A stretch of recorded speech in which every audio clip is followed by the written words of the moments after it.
Hello and welcome back to Tutorial Tuesday.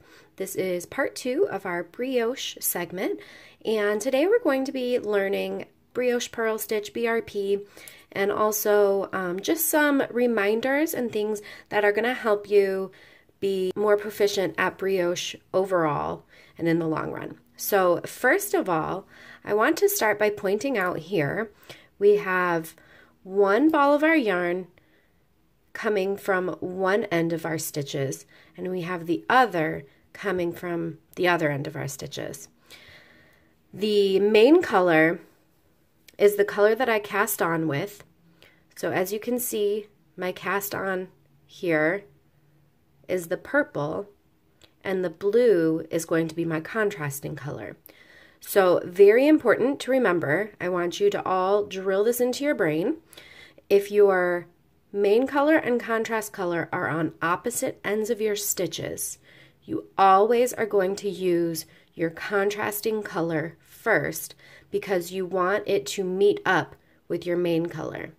Now, if they were both on the same end, then you would use your main color because that's your starting color. So today we're going to start with our contrasting color because it's on the opposite end of the main color. And also, we're going to look at our stitches here.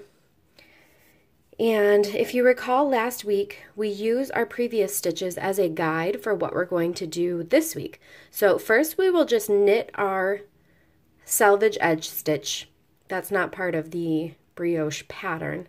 And then our second stitch here, we can see on the needle, it's a slipped stitch in blue with a crossing yarn over in purple. So what that tells me is that stitch needs to be worked because it has a partner. So I am going to purl this slipped stitch together with its yarn over. That is the brioche purl stitch. Next, with my yarn in front, I will slip one stitch, bring that yarn over, and create the slip one yarn over stitch. Again, bring my yarn forward. This time it comes under the needle so that it actually wraps around that stitch, and now it's ready in this position to purl with. So now I can purl the slipped stitch with its yarn over. That's the brioche purl stitch. Again, my yarn comes to the front. I'm going to slip the stitch, bring the yarn to the back, and then back under the needle to purl with. So I'm going to purl, brioche purl, yarn stays in front, slip the next stitch, create a yarn over. Yarn comes forward, purl,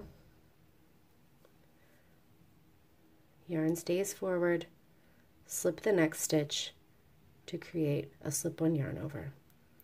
Brioche purl. And now, as before, I'll show you these same stitches, but holding the yarn in my right hand for my English style knitters. What you just saw was the continental way of doing things. This time I'm going to show you English style. So I need to bring my yarn in front. I'm going to slip my next stitch. Need to bring my yarn under and finish that yarn over before I purl the next two stitches together. The slipped stitch with its yarn over. Pardon me. Okay, so my yarn is still in front. I'm going to slip my next stitch, bring my yarn over all the way around and under the needle, and then brioche purl the slip stitch together with its yarn over. Yarn is in front. I'm going to slip my stitch, yarn over, brioche purl.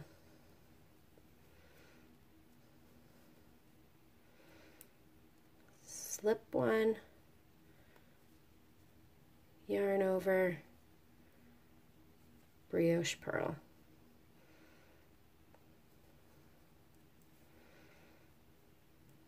Slip one, yarn over, brioche purl.